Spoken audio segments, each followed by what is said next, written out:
महादेव सबके कपार यहाँ बढ़िया से लिखलिए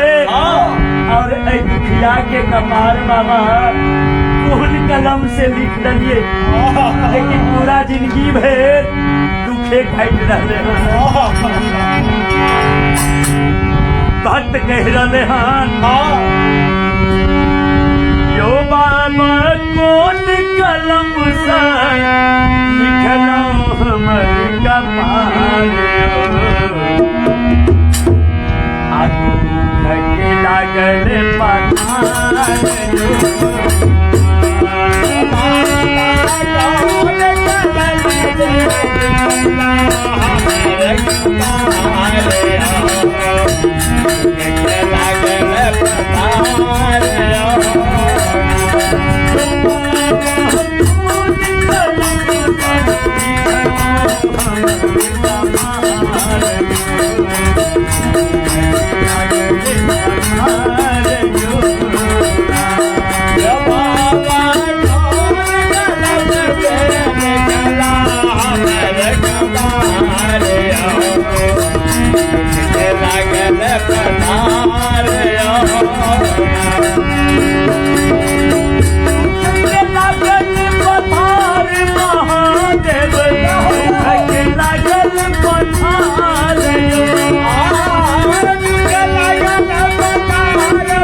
पर काल मंडराइत रहे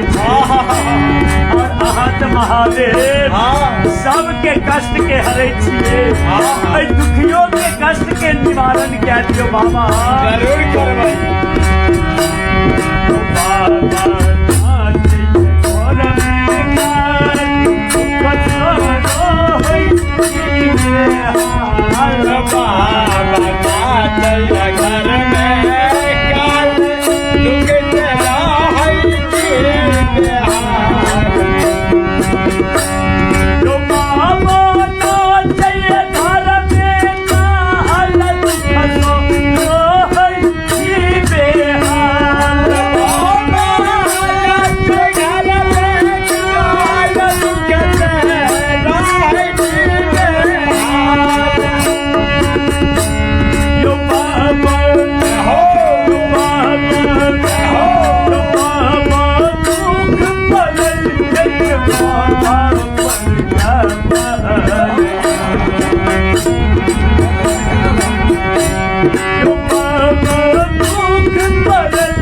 मनोज यादव भोला बाबा के नचाने राजकुमार ठाकुर मोहन पंडित जी जय श्री राम सब गोटे के हाथ जोड़ के प्रणाम करे छे। जय हो अपने सब अभी जो सुन रही बाबा के नचारी छे। एक बाद फेल और हम नचारी अपनी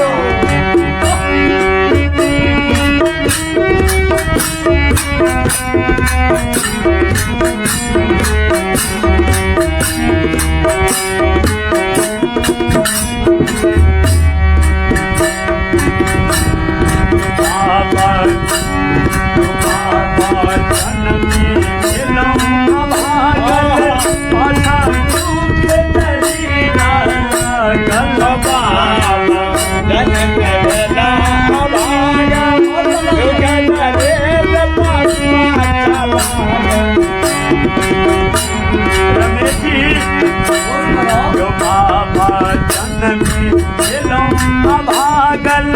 पाछा दुख दरीना लागल बाबा जन भागल पाछा दुख दरीना लागल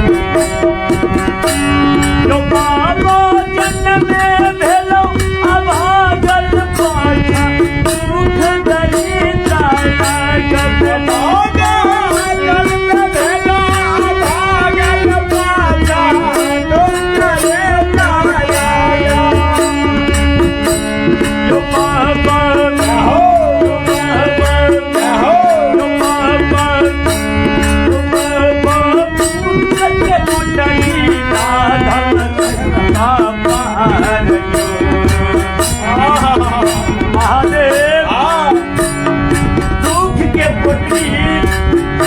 माथ पर लाधल छे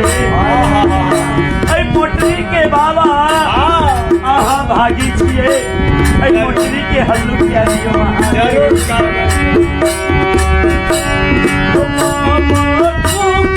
मोटरी लाधल